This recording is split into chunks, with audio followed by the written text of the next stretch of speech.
Muito bom dia a todas e a todos. Eu começo saudando todos vocês, na pessoa do professor Murilo Gaspar, do nosso líder, nosso inspirador, nosso condutor nesse instigante seminário sobre a crise da democracia, com o apoio da FAPESP e com o apoio do CNPq nos respectivos projetos. Eu estou aqui provisoriamente substituindo o professor José Duarte Neto, então logo ele chega eu vou ceder a coordenação da mesa. Vou devolver para ele, que é dele, porque ele está resolvendo uma questão aqui e em breve estará conosco. Mas sem mais delongas, para a gente seguir o cronograma do nosso seminário, eu vou passar a palavra para os palestrantes desse momento. Agora me perdi aqui, onde é que está a minha programação? Onde é que está a minha cola? Cristo.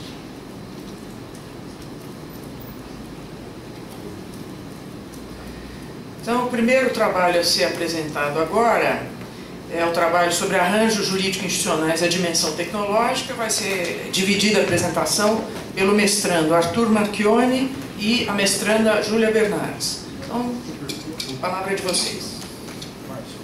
Muito obrigado, professora Maria Paula, professor Murilo. Bom dia a todos.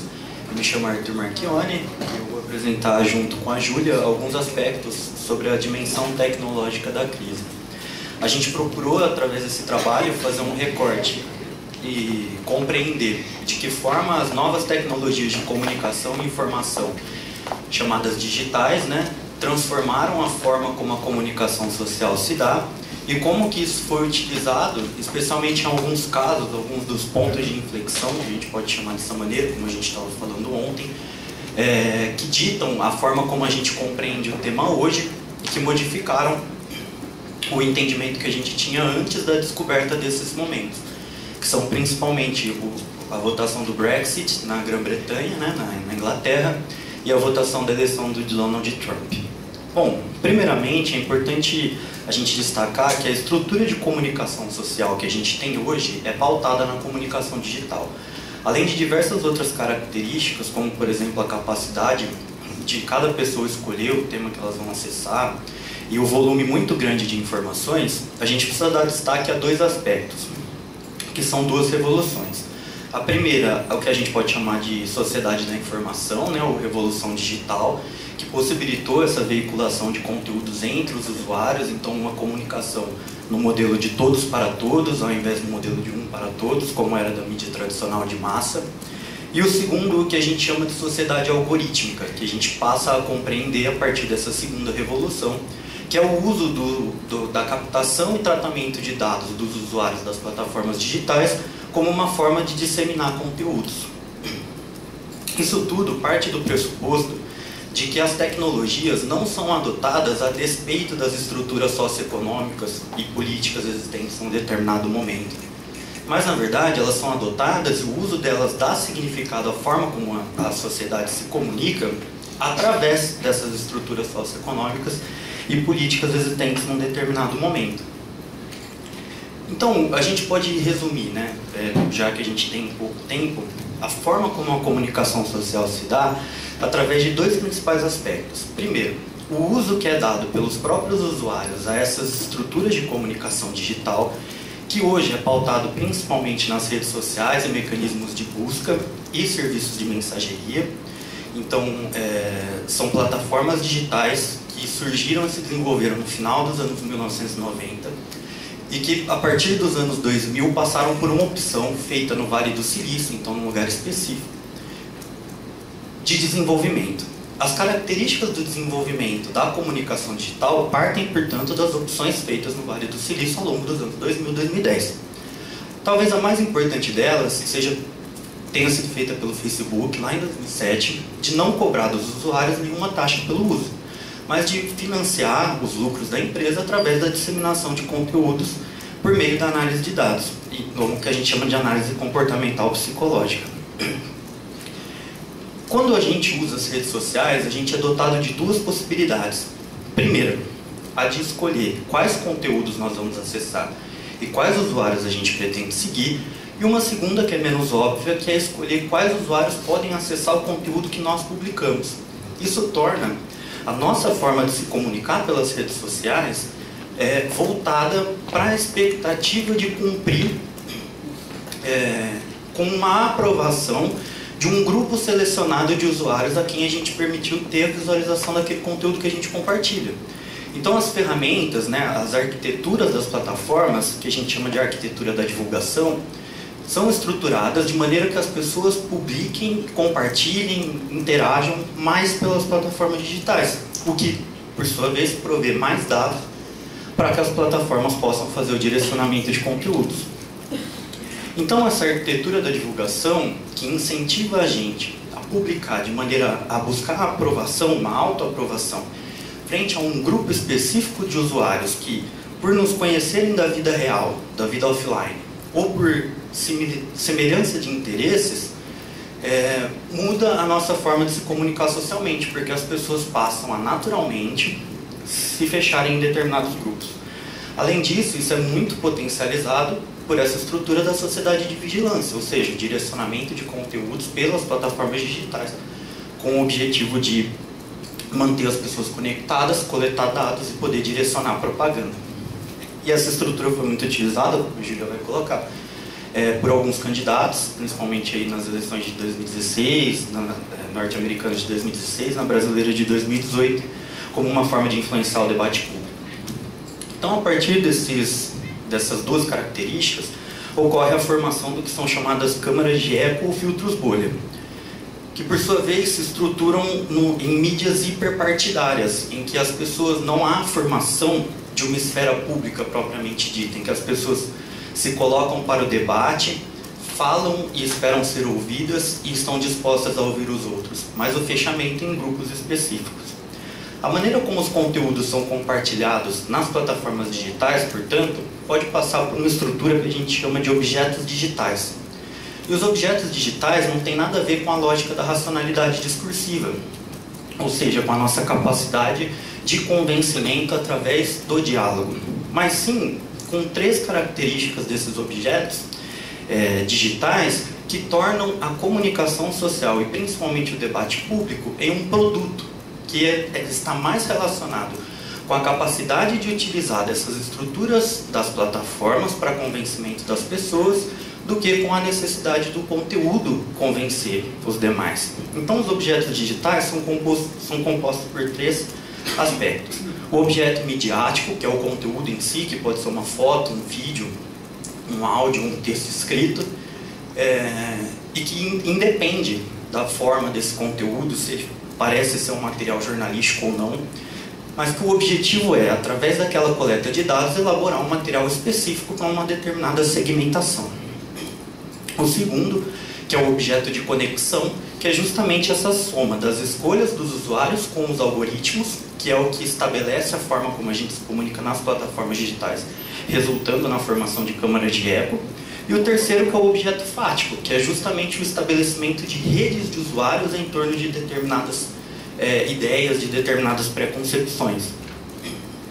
Isso tudo resulta num processo que a gente chama de epistemologia tribal. Epistemologia como uma forma de compreensão do mundo e tribal porque as pessoas estão fechadas dentro desses grupos, em que impera uma espécie de looping do eu, em que a forma como a gente readequa a nossa rota, a nossa forma de compreender o mundo, tem mais a ver com os assuntos que a gente já tem interesse e que a plataforma direciona para a gente, do que com aqueles que pensam diferente. Então, há uma substituição, uma perda da racionalidade discursiva, que é essa capacidade de debate, que é substituída pela racionalidade digital, ou seja, o melhor uso dos algoritmos. Por sua vez, isso cria um ambiente propício para a disseminação de fake news, discurso de ódio e teorias da conspiração. É importante destacar, antes de passar para a Júlia, que entender essa estrutura de comunicação digital tornou possível que alguns atores públicos utilizassem ela como uma estratégia de comunicação da pós-verdade, que se estrutura em dois momentos. Um primeiro, que é desvinculante, que é dizer que tudo aquilo que vem fora daquela rede de informação é falso ou tendencioso, e um segundo, que é vinculante, quer dizer que aquele conteúdo descredibilizar as instituições socialmente confiáveis, né? Na primeira parte, a ciência e tudo mais. E o segundo, dizer que então a pessoa deve confiar naquele material que ela recebe dentro daqueles grupos. E era isso. Muito obrigada. Obrigada pelos erros do tempo. Já ficou sobrando muito tempo. Mas ele falou que depois bom dia a todos e todas.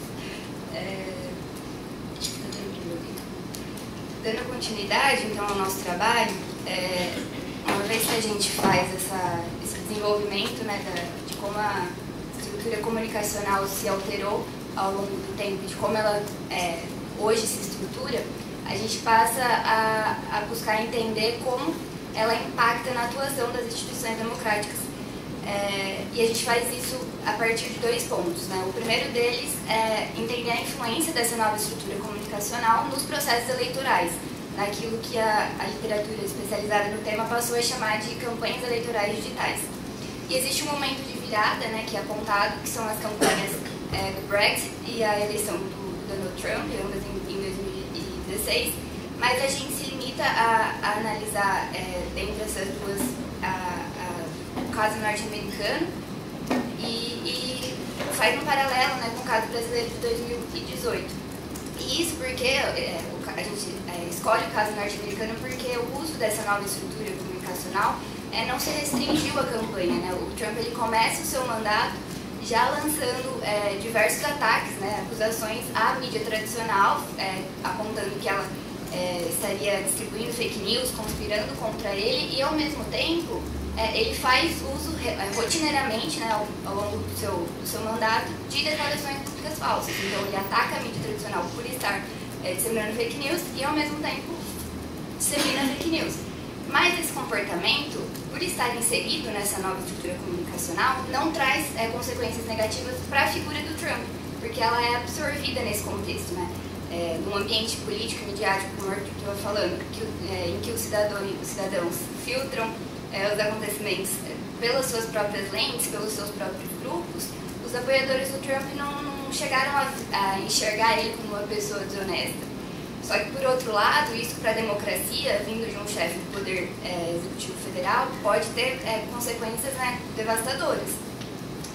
Passando, né, para o caso brasileiro, sem me alongar muito no caso norte-americano em razão do tempo, a gente percebe essa intersecção entre a alteração da estrutura comunicacional e os processos eleitorais a partir das eleições de 2018. Né?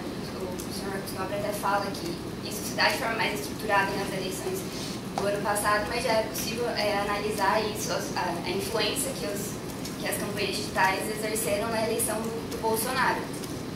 Claro que foi uma eleição que foi impulsionada, né, por um descontentamento que já existia especialmente desde 2013 com o sistema político, mas essa transformação comunicacional foi uma peça-chave da eleição dele, e ele foi o candidato que mais utilizou dessas estratégias comunicacionais no período eleitoral de 2018. A gente cita dados, diversos dados, mas um que eu trago aqui é que os robôs que atuaram a favor do Bolsonaro nesse processo movimentaram mais de 70% das interações automatizadas no Twitter.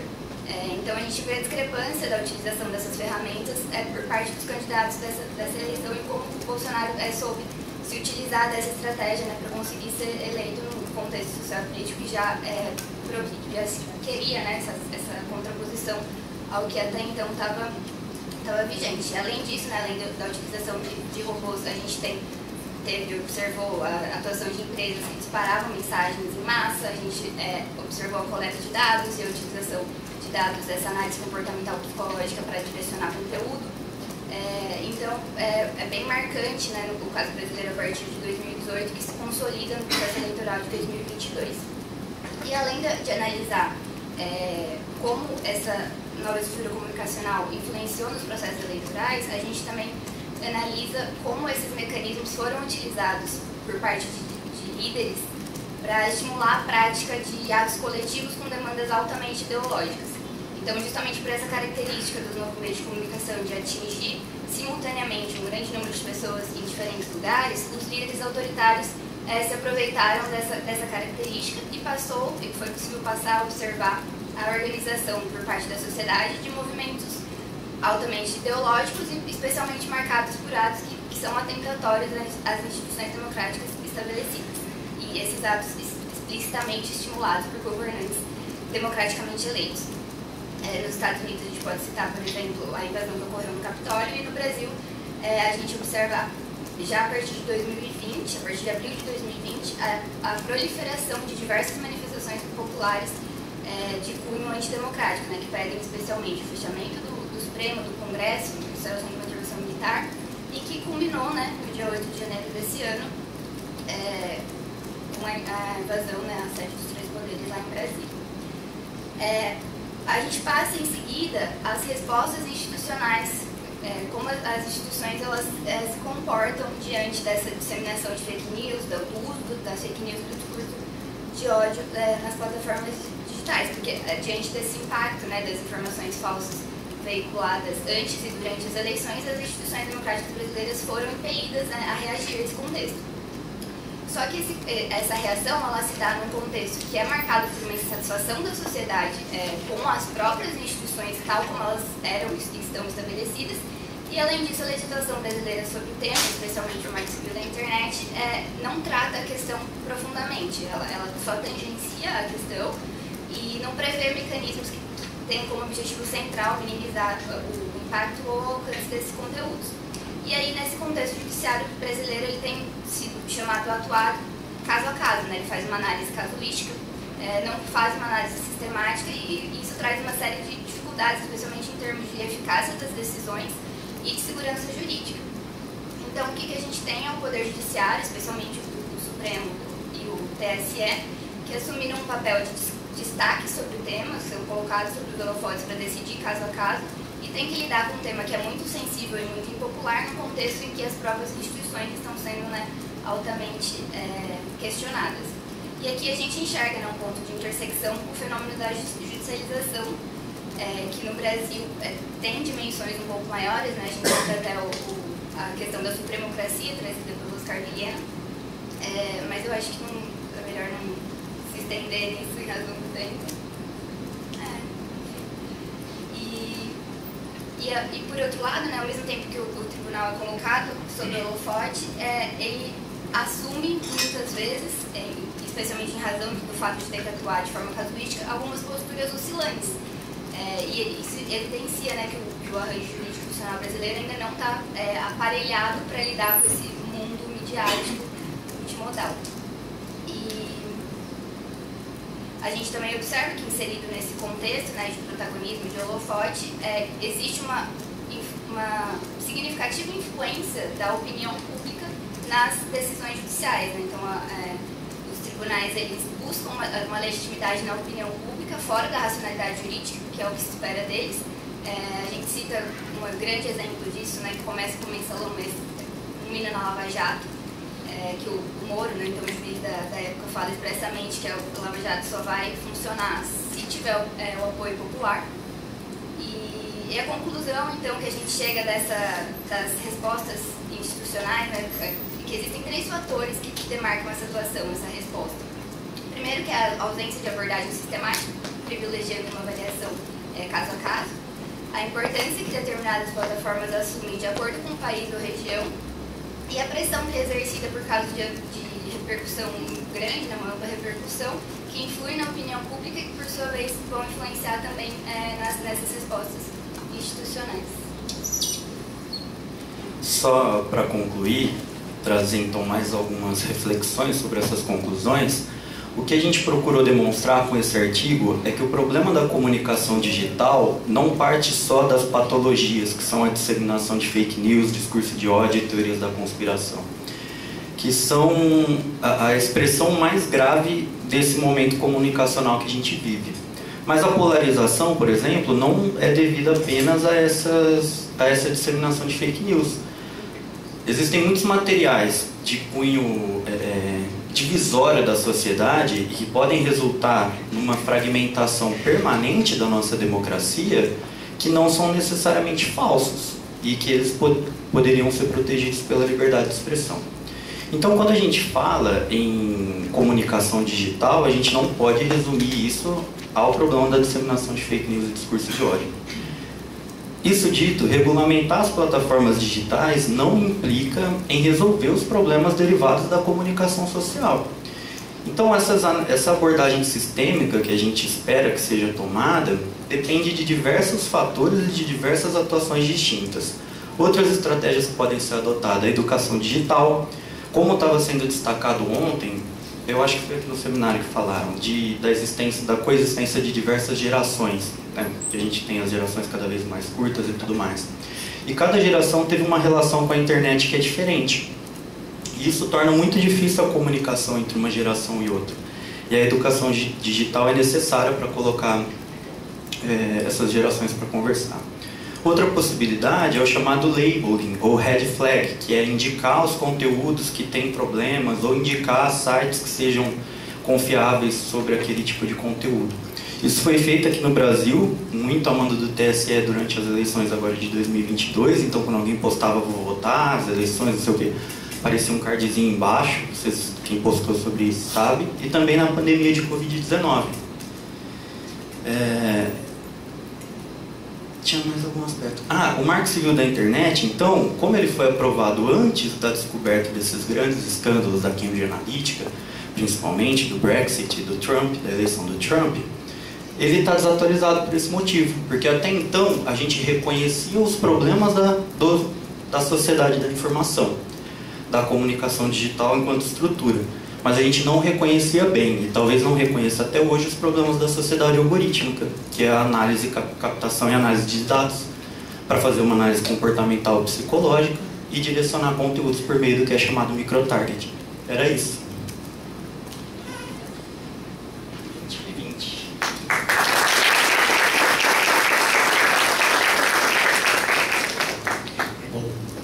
Bom dia a todas e todos. Eu peço desculpas pelo atraso.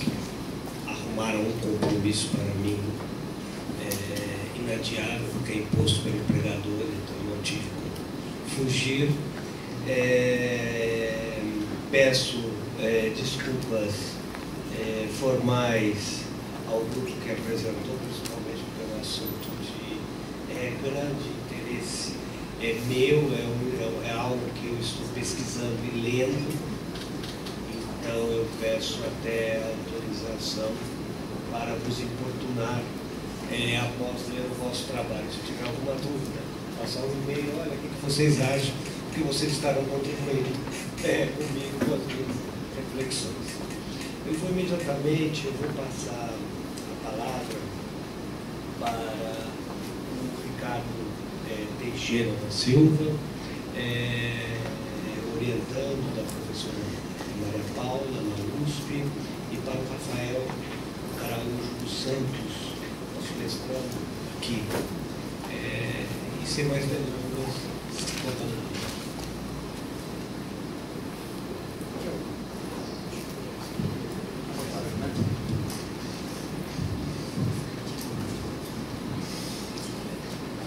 Bom dia a todas e todos presentes. Para mim é uma alegria estar aqui, poder participar desse seminário. Eu agradecer a professora Maria Paula, ao professor Murilo, a todos os docentes que integram o projeto pela oportunidade, o Rafael, que divide esse bloco aqui comigo. Essa pesquisa que eu estou trazendo aqui acabou convergindo a pesquisa do projeto com a pesquisa do meu doutorado também. E ela trata basicamente da política orçamentária no contexto dessa teoria do Estado renovada, que é esse trabalho que vem sendo desenvolvido, especialmente pela professora Maria Paula e pelo professor Murilo. Então, aqui o texto que eu encaminhei, peço até desculpas ao Rafael, que eu acabei encaminhando o texto ali da qualificação, poderia ter esquematizado um pouco mais, mas é essa correria aí que a gente está. Se trata basicamente aqui, o tema é Executivo, Legislativo e Orçamento, as interfaces entre o jurídico e político à luz da teoria do Estado. E isso porque o orçamento, a gente vai poder falar brevemente mais um pouco melhor, é uma das peças fundamentais desse equilíbrio entre o Executivo e o Legislativo, que é um dos temas caros à teoria do Estado, né? Orçamento é a matéria-prima das políticas públicas, é poder político, e nesse contexto ele é um elemento fundamental para a compreensão do Estado, o Estado enquanto experiência concreta, né? O Estado brasileiro enquanto experiência histórica, experiência concreta, afastando-se um pouco daqueles estudos mais sistemáticos da tradicional teoria do Estado, que visavam basicamente catalogar grandes categorias, trazer uma coisa mais explicativa. Mas vamos lá.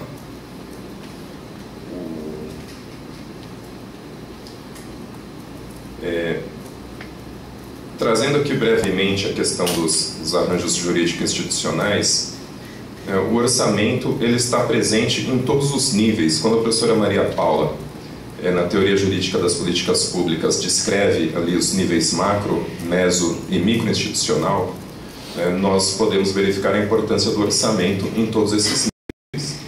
Ele tem um capítulo especialmente dedicado na Constituição Federal.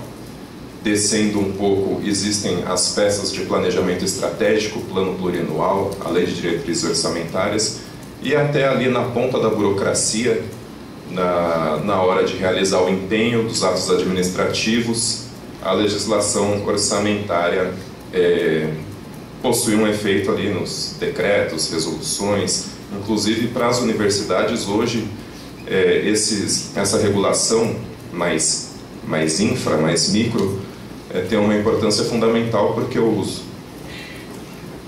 contingenciamento é feito basicamente nesse nível, e as universidades vêm sofrendo bastante com isso. Passando aqui para a questão mais macro do equilíbrio entre legislativo e executivo, só trazendo aquele diagnóstico daquela leitura inicial dos cientistas políticos, né, especialmente aqui Bolivar Lamoniere, Barry Ames, Scott Mayweather, de que o desenho institucional de 88 traria dificuldades enormes para a governabilidade, combinação de presidencialismo com pluripartidarismo, a pouca disciplina dos partidos, e tudo isso traria uma dificuldade muito grande para a formação de governos. Aí vem o primeiro governo eleito com Fernando Collor e parece confirmar esse diagnóstico, né? Depois, experiências bem-sucedidas de FHC, Lula, parecem apontar num outro sentido. E aí os trabalhos mais importantes do Fernando Limonge e Argelina Figueiredo, que buscaram mapear e explicar esse sucesso do presidencialismo de coalizão, e eles identificam principalmente 3 ferramentas pelas quais o executivo consegue organizar essa governabilidade. A primeira delas, os poderes legislativos do presidente da República, depois a coalizão, né, o compartilhamento de políticas e ministérios, e depois o orçamento. E dentro do orçamento, o tema aqui principal, que é o das emendas parlamentares. Eu vou dar uma aceleradinha aqui, que eu estou vendo que está passando rápido. Em relação às emendas parlamentares, o que foi verificado por essa literatura? Que, apesar daquele discurso comum que a gente costuma ver na imprensa, nos órgãos de comunicação, que as emendas parlamentares se orientam por aquela lógica de toma lá da cá, né, de voto ao meu que eu voto o seu, me ajuda aqui que eu libero o seu recurso. Quando você fazia uma análise mais sistemática da execução orçamentária, era possível verificar, primeiro, que as emendas de bancada eram mais importantes do que as emendas individuais. Segundo, que os parlamentares individualmente tinham pouca discricionariedade para a destinação dos recursos. Então, o que o parlamentar fazia geralmente era se inserir em um grande projeto do Poder Executivo. O projeto já existia, ele conseguia ali uma margem para reforçar esse projeto em um determinado local, mas ele tinha pouca discricionariedade para criar políticas. E ao reforçar esse projeto do Executivo, ele se tornava uma espécie de sócio do Executivo em relação ao sucesso da política. Então era importante que o Executivo ia bem, o parlamentar pegar uma carona e acompanhar o Executivo. Isso tinha uma importância, inclusive, para o cenário eleitoral. Isso aí veio, a gente acompanhou aqui todas as exposições de ontem, a palestra do professor Marcos Nobre, chega 2013, e daí em diante parece que a coisa não funciona mais muito bem. Tem o impeachment da ex-presidente Dilma, todo o período Temer com uma baixíssima aprovação popular, sempre de um dígito. Bolsonaro que resolve simplesmente não fazer uma coalizão. Parece que o sistema não funciona mais. E quando a gente vem aqui para a política orçamentária, a gente vê que existem mudanças muito profundas também nesse novo cenário. E aí eu estou falando especialmente das emendas constitucionais 86, 100, 105. A última agora é a 122, se não me engano, que ampliaram significativamente o papel do Legislativo na execução do orçamento. E a pesquisa, eu vou trazer aqui hoje, acredito que mais perguntas do que respostas propriamente. A pesquisa busca explicar, formular perguntas, né, que tenham aptidão para explicar por que esse equilíbrio do período anterior foi rompido, e para onde a gente pode caminhar, né? O que vem por aí. Em relação ao novo equilíbrio, eu destaquei aqui uma fala do Arthur Lira dessa semana, que está nos jornais aí, que ele diz o seguinte: a Câmara e o Senado aumentaram o seu protagonismo. O mundo do Brasil de 2002 não é o mesmo de 2023, não é o mesmo de 2010, não é o mesmo de 2014. Nós não tínhamos lei de responsabilidade fiscal, internet, agências reguladoras, não tínhamos um Congresso com maior protagonismo.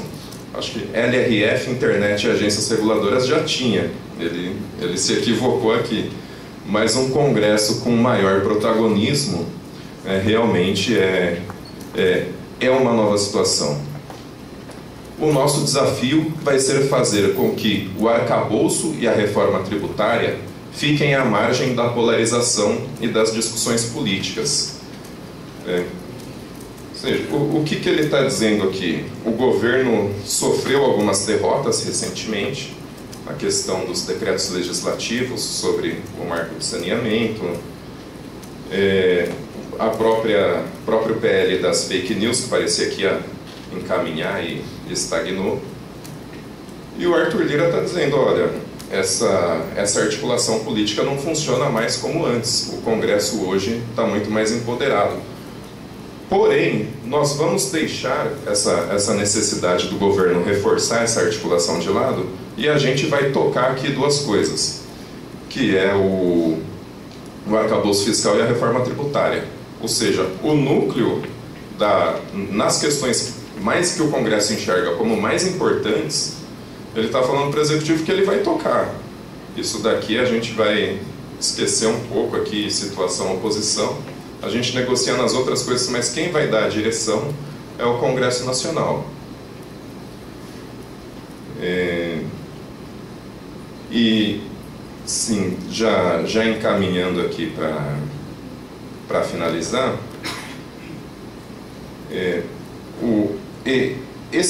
com esse novo equilíbrio, né, primeiramente, os parlamentares passaram a executar de forma impositiva 1,2% da receita corrente líquida do exercício anterior.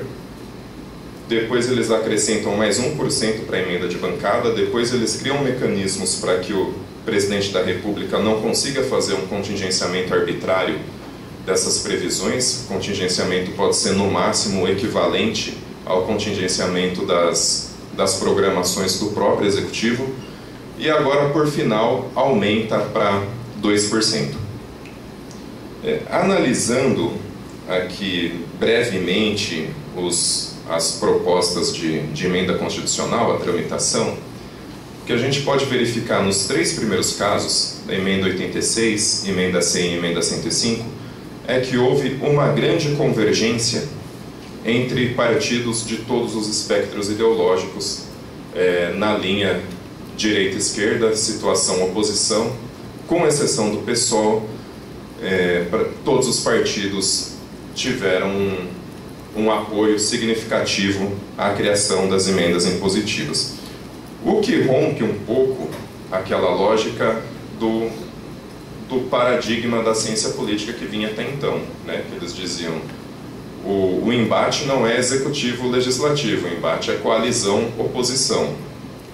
E aqui a gente viu que nesse período de crise, houve sim um embate executivo-legislativo, em que o legislativo conseguiu ampliar de maneira extremamente significativa as suas prerrogativas e passou a desempenhar um papel muito mais relevante na política orçamentária.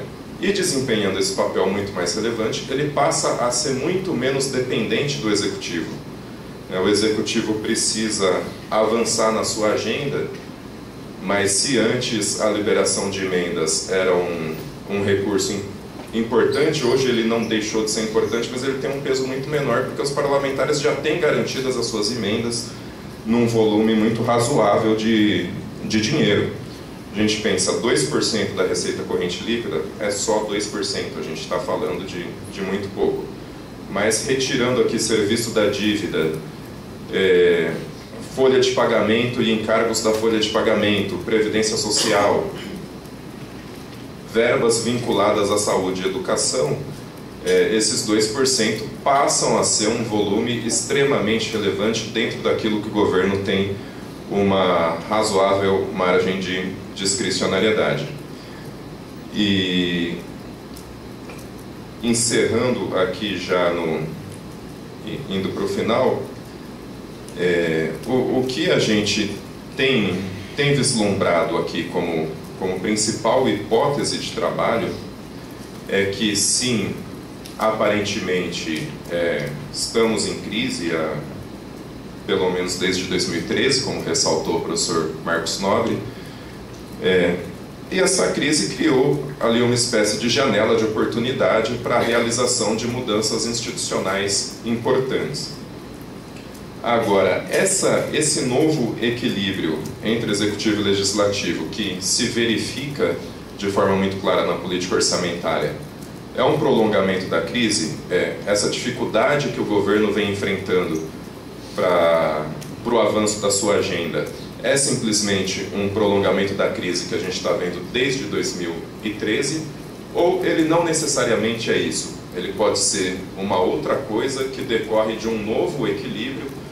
E voltando aqui à palestra, a gente sabe que para 2013 a gente não vai voltar. Então, se o legislativo passou a ter a possibilidade de executar diretamente essa quantidade elevada de recursos, eles não vão aprovar uma nova emenda constitucional abrindo mão disso. Então, o novo equilíbrio vai ser diferente daqui em diante. Com certeza não se formará mais coalizão utilizando o orçamento como era utilizado anteriormente, e o papel do Poder Legislativo nesse novo equilíbrio da política orçamentária é o objeto aqui para onde a gente pretende caminhar o desenvolvimento da pesquisa. Obrigado.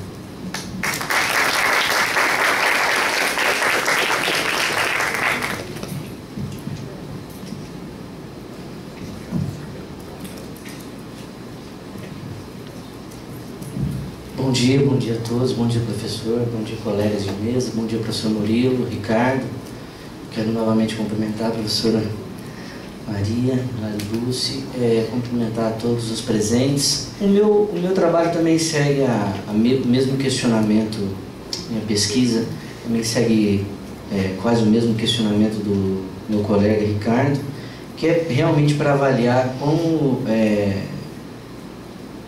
para estudar como se deu esse novo equilíbrio e como esse novo equilíbrio vai influenciar na política e como os parlamentares estão respondendo a respeito dessa situação. Então, eu pretendo ter um olhar mais focado na figura do parlamentar, na figura do Congresso. E uma questão que me trouxe muito interesse, e eu pretendo ser breve aqui, até porque o meu tempo é curto, e eu acho que o Ricardo já adiantou muitas questões interessantes. Eu acho que sim, é interessante criar um framework institucional ou fazer um mapeamento dos arranjos jurídicos institucionais, mas não só.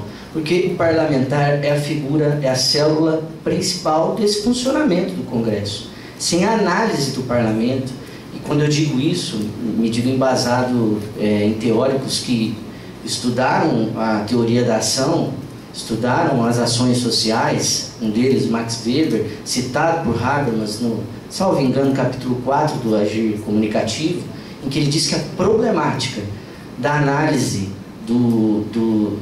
das instituições, ela não deve só olhar a institucionalidade, mas ela também deve conseguir criar tipos ideais para que se consiga adiantar ou para que se consiga ter uma visão ideológica subjetiva que possa apontar caminhos, e essa é a minha preocupação.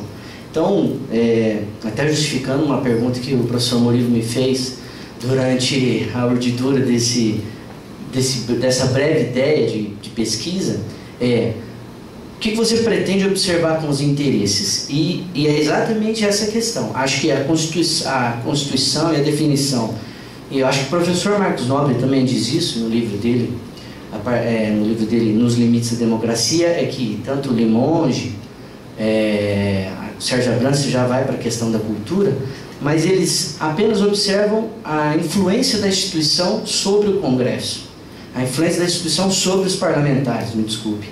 E essa questão me traz um pouco de incômodo, porque as instituições são formadas por pessoas, e essas pessoas precisam também serem observadas para que a gente observe essa troca recíproca de influências. Então, penso que metodologicamente seja possível, e talvez esse seja um caminho mais profícuo de análise, em criar um framework institucional que consiga definir essas questões, mas também observar os interesses. E aí, quando eu digo interesse, parte também de um doutrinador que tem utilizado como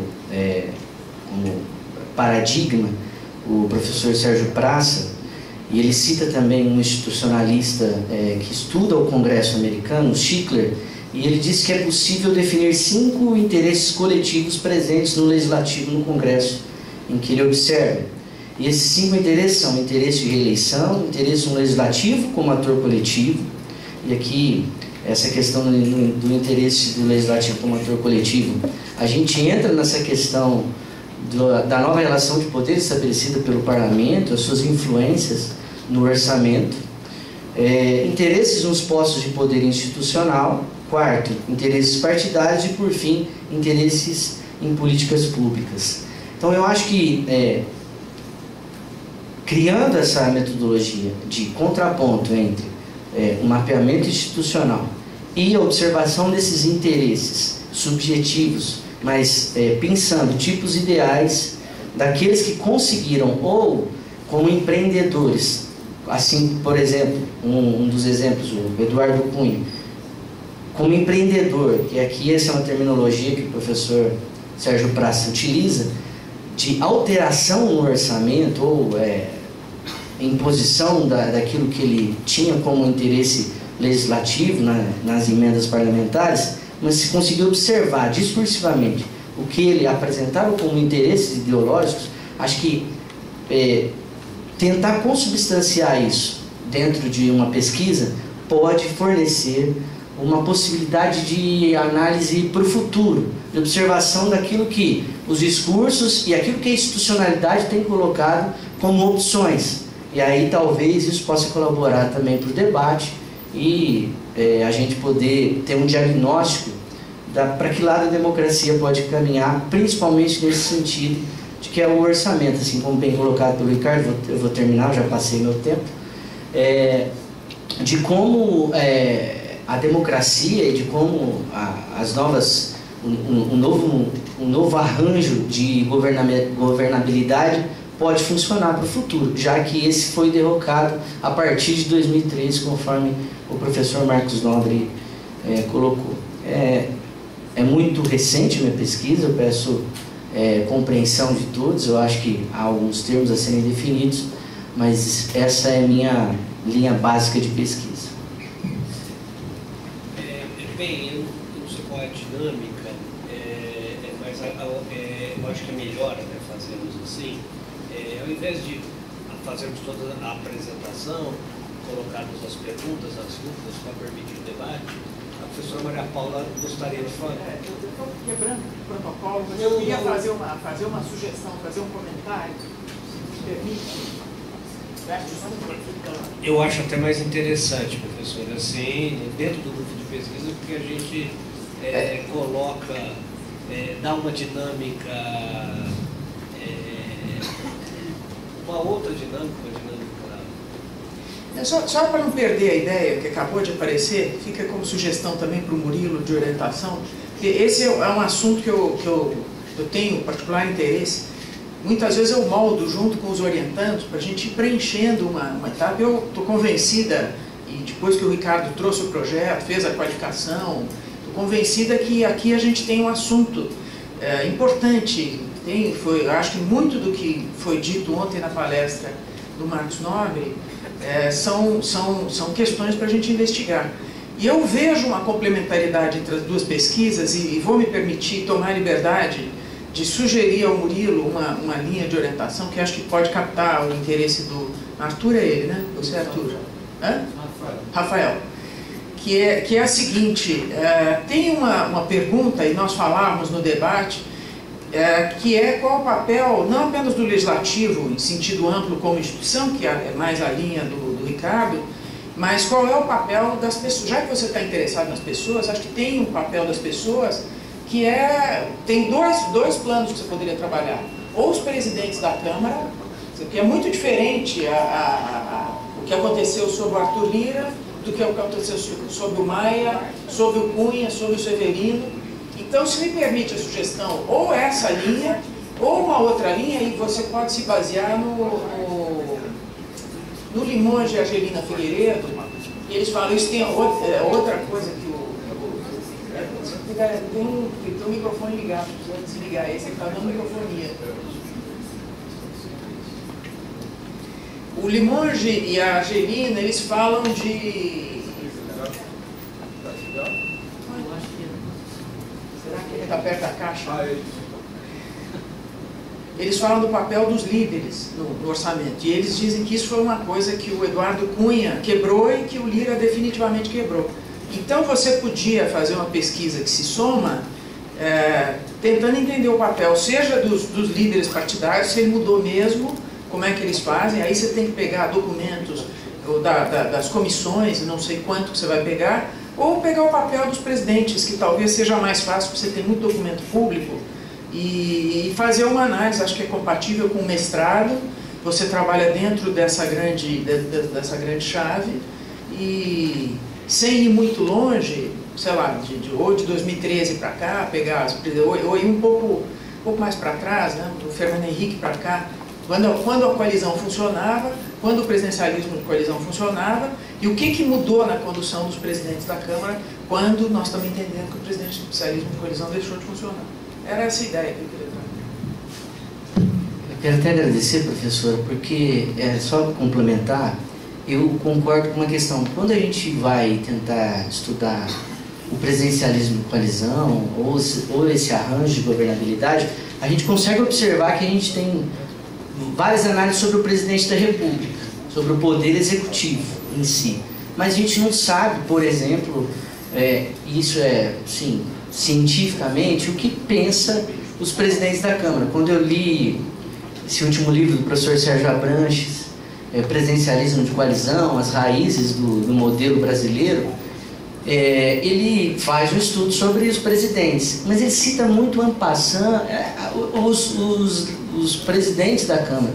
E, por exemplo, o Ibsen Pinheiro, que foi um presidente da Câmara, acho que na época do FHC, teve um papel importante, e essas pessoas somem do nosso radar. Eu acho que a gente pode com elas ter um parâmetro dessa relação. Então eu agradeço as opiniões e sugestões, eu pretendo acatar assim. Obrigado, professor.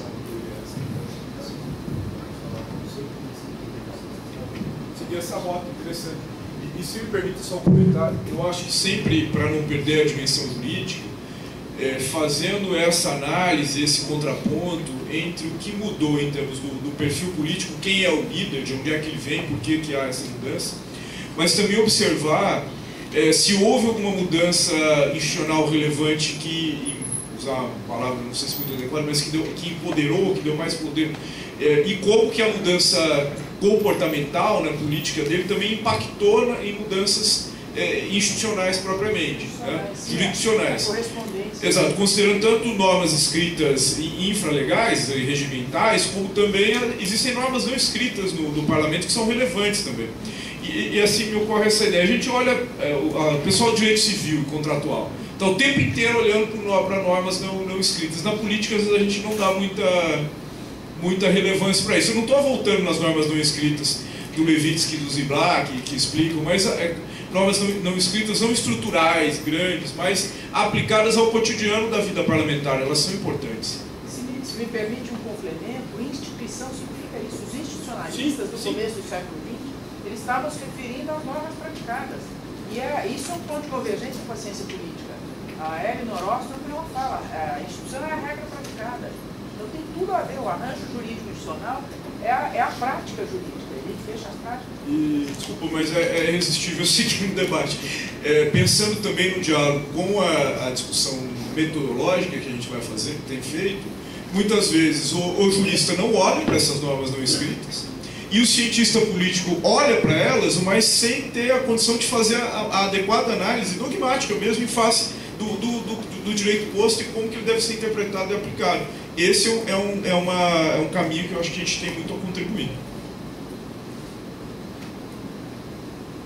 Muito proveitosas as discussões aqui, inclusive gerou uma discussão aqui entre sobre o papel não só do líder, mas também do líder das bancadas e do líder dos partidos, que acabou pulverizando, eles acabaram desaparecendo, e hoje o presidente da Câmara, que às vezes... Mas eu já vou passar para o último painel, que envolve esta questão do sistema partidário, são os arranjos jurídicos institucionais e a dimensão da política. O sistema partidário eleitoral brasileiro, reformas eleitorais e cláusulas de barreira. Com a Letícia Rezende Santos.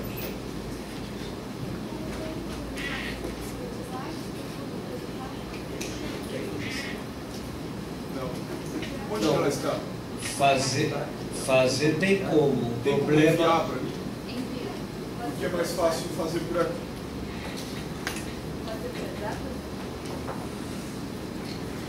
Não. Porque aqui está ninguém está aberto o e-mail.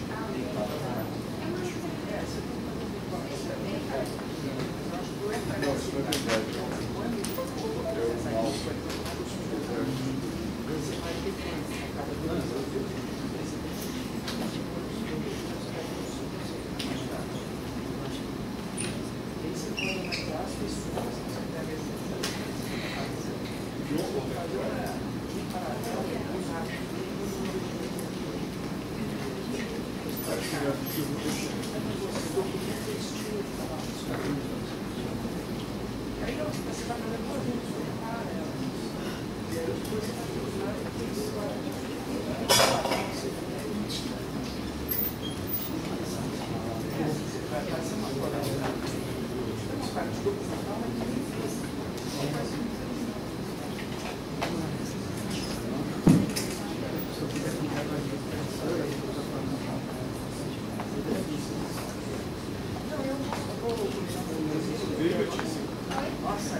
começar, porque ficou muito apertado.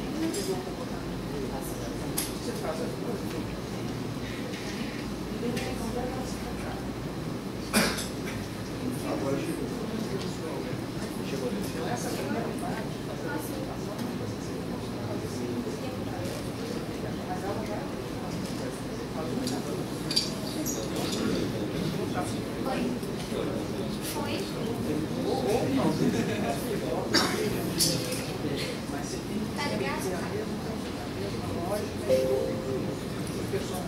Bom dia então a todos e todas, meu nome é Letícia, eu sou mestranda no programa de pós-graduação, orientada do professor Murilo e sou bolsista FAPESP também. Se deixar, dá para colocar no modo apresentação? É o que eu estou tentando fazer. Esse trabalho que eu estou apresentando hoje é um recorte da minha pesquisa de mestrado, é uma abordagem bastante genérica se comparada à abordagem que eu tento fazer na pesquisa de mestrado e tem como tema então o sistema partidário eleitoral brasileiro, as reformas eleitorais e especificamente a cláusula de barreira. A reforma eleitoral é um tema bastante recorrente na nossa democracia e é muito comum que se pense sempre em reformar o sistema eleitoral como uma forma de melhorar a nossa democracia ou mesmo é muito comum que haja alterações na legislação eleitoral nos anos anteriores às eleições. Então, a nossa legislação eleitoral é bastante volátil. No entanto, as manifestações populares de 2013 e a crise institucional que se seguiu acirraram o debate acerca de alguns aspectos do nosso sistema político. E, como foi falado na palestra de ontem do Marcos Nobre, desde 2015 nós tivemos reformas bastante pertinentes no sistema eleitoral e no sistema partidário, principalmente relacionadas à questão do financiamento eleitoral, que passou de uma fase que era predominantemente privado, né, o sistema de financiamento por meio das doações de pessoas jurídicas, que foi proibido pelo Supremo Tribunal Federal, e passou a ser um sistema baseado atualmente principalmente nos fundos públicos. E também nós tivemos alterações interessantes na questão do aspecto da fragmentação partidária. Por exemplo, as alterações no cálculo das sobras nas eleições proporcionais, os períodos de janela de troca de partido e também o tema central da minha pesquisa, que é a cláusula de barreira, instituída pela Emenda Constitucional número 97 de 2017. Então, tanto a minha pesquisa quanto esse trabalho que eu estou apresentando aqui hoje tem como objetivo principal examinar os efeitos da adoção da cláusula de barreira no sistema partidário brasileiro e, especificamente, no trabalho de hoje eu tomei como parâmetro as eleições da Câmara dos Deputados e adotei a avaliação legislativa como método de abordagem. Então, esse trabalho de hoje ele se divide em 3 partes.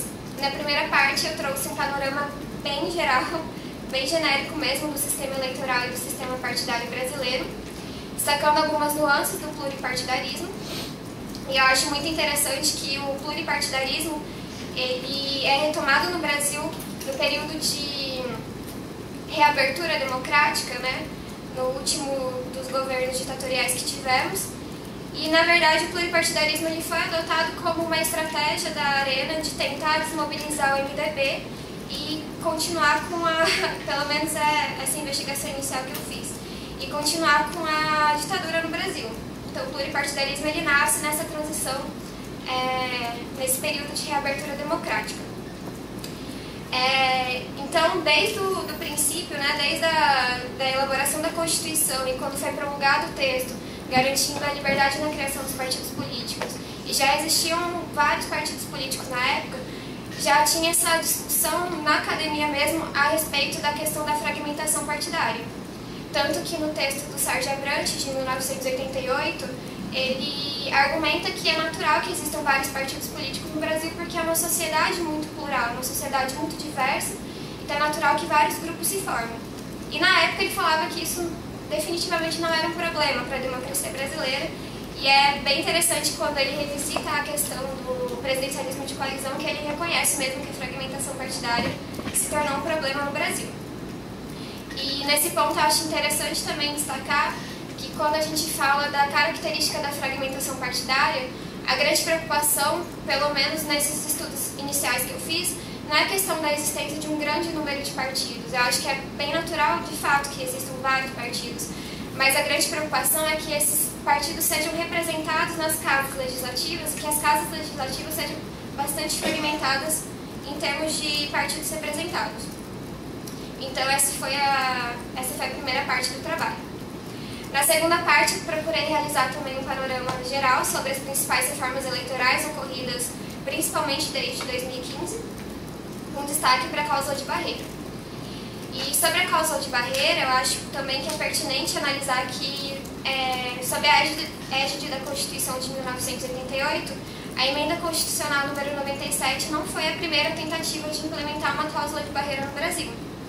Na revisão constitucional de 1993, foi apresentado um parecer que propunha o condicionamento do direito à representação na Câmara a partidos que tivessem um determinado desempenho eleitoral. Mas esse parecer nem chegou a ser votado. A Lei 8.713, de 93, também buscou restringir a participação nas eleições de 1994 a partidos que tivessem pelo menos um representante titular na Câmara dos Deputados. Mas essa previsão foi considerada inconstitucional pelo Supremo. E eu acho também interessante analisar os argumentos, né, que no julgamento da ação direta de inconstitucionalidade que analisou essa previsão dessa lei, o ministro relator Marco Aurélio argumentou que a Constituição de 1988 não repetiu a cláusula de desempenho prevista na Constituição de 1967 e buscou assim garantir a representação de diversos segmentos sociais, inclusive das minorias. Já a Lei dos Partidos Políticos, que é a 9.096 de 95, na redação originária dela, ela limitava o direito ao funcionamento parlamentar a partidos que obtivessem nas eleições para a Câmara dos Deputados 5% dos votos válidos. E previa um prazo de 11 anos para essa regra, para essa cláusula de barreira entrar em vigor. Mas isso nunca chegou a acontecer, porque em 2006 o STF julgou também essa previsão inconstitucional, argumentando, dentre outras coisas, que o enxugamento no número de partidos políticos caberia ao povo e só assim seria possível atender ao fundamento da República, que é o pluralismo político. Então é interessante, né, não é uma análise meramente histórica e uma curiosidade, mas é que nos anos que se seguiram ao início da nossa crise da democracia, né, nos anos seguintes a 2013, esses argumentos favoráveis à implantação de uma cláusula de barreira, eles ganharam força mais uma vez. Tanto que quando você procura a opinião dos ministros da STF nesses anos, eles deram entrevistas, deram palestras falando que o STF tinha errado ao julgar inconstitucional a cláusula de barreira e que seria interessante mesmo implementar uma cláusula de barreira devido à fragmentação do nosso sistema partidário. Em 2016, então, foi apresentada a PEC número 36, que visava a alteração do artigo 17 da Constituição e procurava, então, instituir a cláusula de barreira e também proibir as coligações eleitorais nas eleições proporcionais. Na proposta original, a previsão era de que somente teriam funcionamento parlamentar partidos que atingissem um determinado desempenho eleitoral, acho que não é válido ficar falando em números aqui, seria somente maçante, e que somente esses partidos que, com funcionamento parlamentar, poderiam propor ações de controle de constitucionalidade e teriam direito à estrutura própria e funcional nas casas legislativas. Esse não foi o texto que passou, esse não é o texto da emenda constitucional, porque na tramitação eles tinham essa preocupação de que essa restrição ao funcionamento parlamentar representasse uma ofensa à Constituição. O texto aprovado, é esse que vocês estão vendo, então, ele traz duas alternativas, né, aos partidos, duas hipóteses de atendimento à cláusula de barreira. E, além disso, criou-se uma regra de transição. Então, a proibição das coligações começou somente a partir das eleições de 2020, já a cláusula de barreira começou a ser implementada de forma gradual a partir de 2018. Pode passar. A terceira parte do artigo, então, é dedicada a analisar alguns dos efeitos da adoção dessa cláusula de barreira, tendo como parâmetro as eleições para a Câmara dos Deputados de 2022. Em primeiro momento, nesse artigo, né, eu faço algumas considerações sobre o uso da avaliação legislativa que é a técnica que eu utilizei, e os critérios também, as técnicas de pesquisa que eu empreguei para sistematizar esses dados das eleições. E também eu faço uma ressalva de que, como é o recorte da minha pesquisa, como é uma pesquisa em desenvolvimento ainda, as conclusões que eu apresento, elas são parciais e elas são temporárias também. Eu acredito que na conclusão da pesquisa eu vou talvez alterar alguma coisa. Mas para não me estender muito na apresentação, eu trouxe apenas uma parte dessa análise, né? Então, sobre o quadro partidário geral, no primeiro ano de vigência da cláusula de barreira em 2018, dos 35 partidos registrados no TSE, 14 não atingiram as condições da cláusula. Como uma consequência imediata, a gente teve a incorporação do PHS ao POD, do PRP ao Patriota e do PPL ao PCdoB. Em 2021 também, nesse intervalo entre 2018 e 2022, mesmo tendo atingido mesmo não tendo sido afetado pela restrição ao acesso aos recursos públicos, o PSL e o DEM iniciaram um processo de fusão que foi concluído em 2022, originando o União Brasil. E é interessante também, diante da palestra que ocorreu ontem, né, que o professor Marcos Nobre falou, sobre a incapacidade do PSL, mesmo com um grande acesso aos recursos públicos, em se articular nas eleições de 2018. Né? Então, apesar de ter um acesso muito grande aos recursos públicos, eles não tiveram sucesso em eleger candidatos nas eleições municipais. Após as eleições já nas eleições de 2022, 16 partidos não alcançaram a cláusula de barreira e ressalta-se que dos partidos que atingiram a cláusula, 7 atuaram na forma de federação, né, que é uma figura nova também que surgiu nesse intervalo entre 2018 e 2022. E até o momento, né, já comecinho de 2023, a gente teve a incorporação do PROS ao Solidariedade. Outros dados que eu analisei ao longo desse capítulo foram a quantidade de candidatos por partido, o percentual de votos obtidos por partido e a quantidade de cadeiras conquistadas por cada partido, observando a diferença entre os partidos que mantiveram acesso ao fundo partidário e ao direito de antena, os que perderam esse acesso e aqueles aos quais esse critério não se aplica, seja porque eles foram criados depois, ou seja porque eles deixaram de existir a partir de 2018. Pode passar o slide. Mas na comparação entre as composições da Câmara dos Deputados imediatamente após o resultado das eleições, que os efeitos da cláusula de barreira ficam mais evidentes. Então, em 2014, nós tivemos 28 partidos representados na Câmara dos Deputados. É uma quantidade tão exorbitante que o próprio gráfico elaborado pela Excel não tem cor suficiente para dar todos os partidos. Então, fica essa confusão bastante estranha. Em 2018, esse número passou para 30, que é o próximo gráfico. Então, mais partidos representados ainda na Câmara dos Deputados. Já em 2022, que são as primeiras eleições em que, de fato, esses efeitos da cláusula de barreira estão sendo sentidos, a gente teve uma redução para 23 partidos, que é o próximo gráfico. Uma redução significativa. E também existe um outro índice que eu utilizo nesse trabalho, que é o número efetivo de partidos. É um índice bastante utilizado por cientistas políticos para analisar a fragmentação do sistema partidário. E é possível tomar como base a quantidade de votos por partidos, o que demonstra a fragmentação na competição eleitoral. E também é possível levar em consideração o número de cadeiras conquistadas, o que demonstra a fragmentação do órgão deliberativo. E fazendo essa análise, então, que é o próximo gráfico, percebemos também que tem uma redução bem significativa no número efetivo de partidos.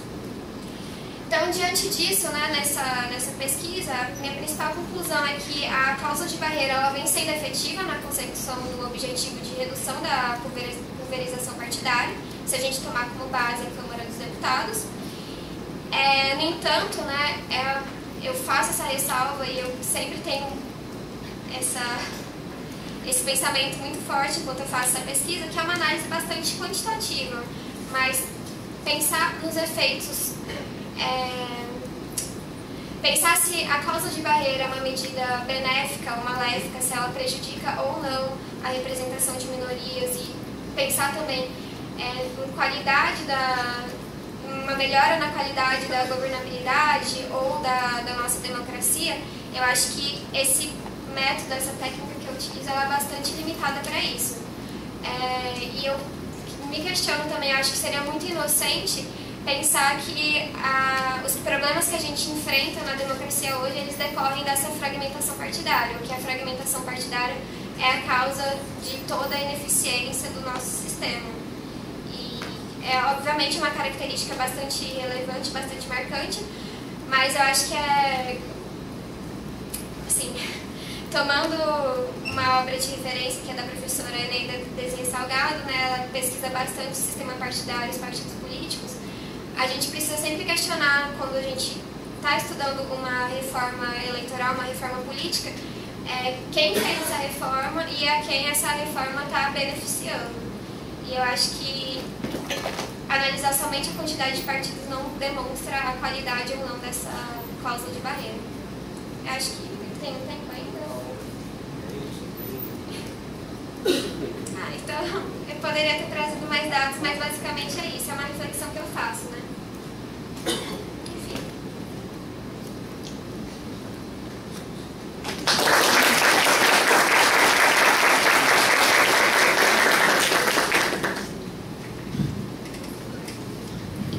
Obrigada. Eu queria aproveitar o espaço para fazer um comentário, sugestões. Primeiro, cumprimentar o Murilo por mais essa coisa, pela qualidade da orientação, né? Como tem que beleza esse trabalho. Parabéns ao Arthur e a, desculpa, Júlia. Acho que são trabalhos muito bons e que vão preenchendo, estão dando uma nova vida para a teoria do Estado. Como são assuntos que eu estou acompanhando, eu queria, na verdade, vou dar um pitaco aqui. Duas sugestões. Eu acho que você não deve minimizar o trabalho que você fez, porque é um trabalho de fôlego, você demonstrou, tem uma vasta, e você está lidando, né, com os conceitos importantes e tudo isso. Então eu acho que está muito bem. O que eu ia sugerir é pôr um molho no seu trabalho no final, quer dizer, na verdade eu vou sugerir para o Murilo, se ele estiver de acordo, você segue. Eu acho que a pergunta você já fez no final, será que essa é a pergunta importante? Hoje, agora que você já viu que diminuiu, parece que não é, mas era, e pouco tempo atrás parecia que o problema da fragmentação partidária era um imenso problema no Brasil. E hoje ele foi reduzido graças a uma crise. Então eu acho que os comentários que eu vou fazer são no sentido de talvez integrar melhor a ideia da crise da democracia em cada um desses projetos. Só saiu a emenda 97 porque existiu um consenso no meio político que a coligação nas eleições proporcionais ela era um fator de deformação da representação. E foi no auge da Lava Jato que o sistema político não teve como e teve que aprovar a emenda 97. Depois todo mundo fez meia-culpa, né, porque o Supremo isso e aquilo, mas o fato é que a decisão estava tomada e isso aconteceu. E agora o interessante é que está se colocando uma outra pergunta, que é o que vai acontecer. Eu sugiro que você olhe, tem um podcast muito bom, a entrevista que o Jair Nicolau, que é um professor que dá pouca entrevista, ele deu no Fora da Política, numa Salvação, e ele gasta um bom tempo ali dizendo acabou a fragmentação partidária e o que vai acontecer agora ninguém sabe. E uma das perguntas que ele se faz, e tem a ver com a crítica que o Marcos Nobre fez ontem, que ele disse na ciência política ninguém gosta de fazer prescrição, todo mundo gosta de olhar o que aconteceu para trás e analisar. Mas tem uma pergunta que está se colocando, que o sistema partidário, tudo vai mudar. A grande polarização. O Lula vai ter mais uma eleição, se tanto, e não vai estar mais aí. Os partidos agora são partidos muito fortes, né, empoderados por causa do dinheiro e tal. Então, esse molho que eu vou te sugerir é você especular, que isso dá para fazer no último capítulo de dissertação. Você pode se permitir uma certa especulação, porque agora você já tem um material muito sólido. Que é um pouco desenvolver essa última pergunta. Bom, parecia que era um enorme problema, mas ele pode ter, só mudou de roupa o problema. Porque agora você tem mega partidos muito empoderados, muito fortes, difícil de entrar por causa daquilo também que seus colegas mostraram na última apresentação de ontem. Então, acho que dá para você fazer um questionamento nesse sentido. Só uma pequena correção, e você está sendo tão precisa, é a cláusula de desempenho. Aliás, o Jair Nicolau ele fala isso, ele faz a diferença. Ele diz, na Alemanha é cláusula de barreira. Se você não atingiu os mínimos, está fora, o partido não funciona. E aqui não, é de desempenho, porque ele funciona, e você falou isso, ele sem o tempo de TV, etc. E um último pitaco, já que eu peguei aqui o microfone, mas para aproveitar o trabalho que foi muito bem feito, que revela muito domínio que vocês têm sobre a questão tecnológica, para aproximar do tema do debate da crise da democracia, tem duas coisas. Uma mais direta, ao que vocês já pesquisaram, que é a constatação de que não é só aqui, que não é no Brasil que a gente está com dificuldade de regular e regulamentar as plataformas digitais, é no mundo inteiro. Né? E não é pouco, eu tenho acompanhado, tem um debate que foi feito cerca de umas 3 semanas lá na Faculdade de Direito, participou tá gravado no YouTube, se vocês tiverem interesse. Você assistiu? Isso, online. Mas ali tem primeiro a notícia de como é que está todo mundo indo atrás. A única esperança é a regulação da União Europeia. Porque nos Estados Unidos os interesses são tão grandes que, por mais que o Congresso tenha feito, não conseguiu barrar. Né? Então essa é uma coisa, acho que contextualizar. A gente tem isso, é a terceira parte do trabalho, a gente não falou por causa do tempo recurso, mas a gente fala dessas experiências, tá ligado? Também da Alemanha, né, que tem a NetzDG, o Supremo pautou agora para o dia 17, provavelmente vai ser pedido vista, mas pautou para o dia 17 a votação de 3 recursos extraordinários, né, eram 2, agora entraram 3. E a Suprema Corte dos Estados Unidos também pautou um caso muito mais grave do que os que estão pautados aqui, né, que é um atentado terrorista. E foi o que eu busquei trazer na apresentação. O que importa é essa mudança de chave da compreensão de como funciona a comunicação digital, por causa da sociedade algorítmica, né? Que foi isso que mudou de lá para cá. A lei lá nos Estados Unidos, né, que é o estudo que a gente faz com os Estados Unidos, ela é de 98, né, que é a Communication Decency Act, que prevê a isenção de responsabilidade das plataformas. E ela é pautada numa ideia que hoje a gente sabe que não é real de como que funciona a comunicação, né? Então a gente tem esse trabalho, tem o DSA, né, que é o Digital Services Act da União Europeia, e a gente tem trabalhado com isso. A outra sugestão, não é para agora, que é um outro trabalho, mas é um pouco pegando esse gancho do que eu acho que pouca gente está trabalhando, que é essa questão da vertente digital dos partidos. E por que, por exemplo, o impacto dessa discussão de estender a imunidade parlamentar, a atuação dos parlamentares nas redes sociais. Isso teria o interesse de ter um novo panorama para o legislativo, que acho que é um tema, isso nos diferenciaria, a teoria do Estado, do que o constitucional vem fazendo. O constitucional deu muito mais peso ao judiciário, tradicionalmente, recentemente. Tirando esse autor de Minas, ou um ou outro que a gente está olhando aqui, mas acho que, enfim, tem uma base tão boa que não pude resistir de dar sugestões e pitacos. Mas, na verdade, eu queria complementar e dizer que acho que isso vai dar muito corpo. É muito bom, professor, ajuda bastante. É um pouco difícil de conseguir, sobre o caso brasileiro, dados sobre o que efetivamente acontece. Isso deve mudar agora com a regulamentação que está tendo na União Europeia, né? Que as plataformas vão ter que ser um pouco mais transparentes sobre o que está acontecendo, né? Então, assim, é um pouco difícil de a gente entender como funciona de fato. Porque a gente fala muito, tinha o gabinete do ódio do Bolsonaro, mas como funcionava? Ninguém sabe como que era o financiamento. É uma outra pesquisa, mas aqui, como esse projeto aqui, ó, que tem parte longa vida, já estou ocupando, vocês vão ficar sem ideia. É muito bom. Excelentes as 3 apresentações. Gostaria de cumprimentar os membros. Tão excelente, já está gerando debate. O nosso evento estava planejado até às 10 horas, nós estamos 10h10. Eu conversei com nosso coordenador aqui, ele permitiu, dentro do possível, mais 15 minutos para nós discutirmos ou debatermos quem tiver dúvida. Eu estou vendo aqui que houve pelo menos 2 inscrições. Uma, a professora Vanessa, e a outra, a do Mário. E o professor Murilo também se inscreveu. Então, Eu renuncio para os outros poderem falar. Não, vamos fazer bloco. Não. Só falar. Nós vamos começar por professor Murilo. É mais uma... Ô, louco.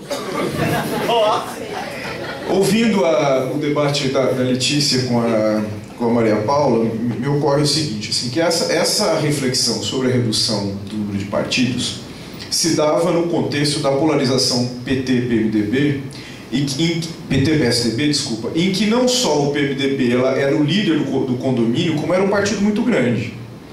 E nós tivemos nos últimos anos um enfraquecimento brutal do PSDB e um enfraquecimento substantivo do PMDB também, né? Do PSDB, exato, o PSDB praticamente desapareceu. E voltando ao diálogo lá com o Fernando Limões e a Angelina Figueiredo, né, que a tese central, olha, apesar de toda essa fragmentação, no fim das contas o sistema funciona porque o Congresso se organiza em bases partidárias. As lideranças partidárias determinam a pauta, etc, etc. Agora, e tem a ver com o nosso cochicho paralelo aqui também, Duarte. Será que o sistema político, a governabilidade, continua a se organizar em base partidária? Sempre houve uma crítica a isso, que os partidos não têm identidade, etc. Mas eu suspeito que há uma radicalização da fragilização desses partidos, né?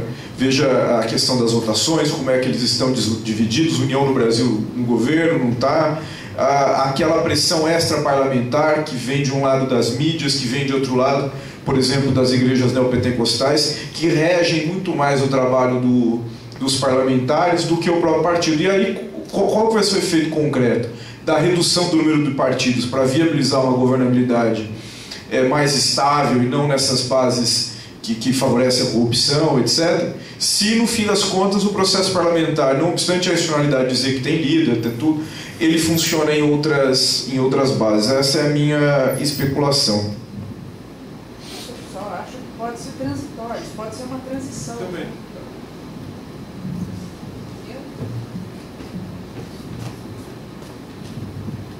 Professor Murilo aproveitou que está com o microfone na mão para pular a minha vez. Ainda falou para eu não, né, não abandonar a minha vez. Eu vou dizer o seguinte, ontem quando o professor Marcos Nobre estava falando sobre a coisa dos partidos digitais, e eu acho que a gente chegou até a comentar mais tarde na nossa confraternização, que quase não acabou, que eventualmente talvez fosse bom fazer a contrapartida do partido digital com a ideia de cidadania digital. E eu acho que vocês não devem esquecer disso, apesar da noite ter sido longa.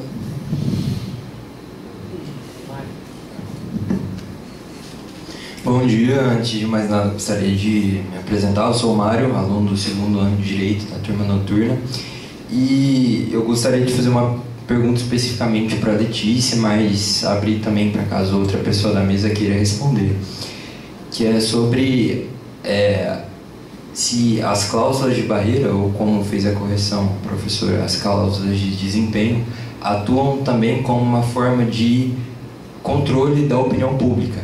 E, entrando na linha da opinião pública, até qual ponto a opinião pública pode ser um mecanismo utilizado para sustentar essa crise antidemocrática. Principalmente se a gente analisar a partir do fato de que a opinião pública é uma influência muito intensa, tanto no setor político, mas até mesmo no judiciário, na questão dos ministros e etc. E, se possível, explorar um pouco dessa parte da opinião. É isso, encerrar minha fala. Obrigado.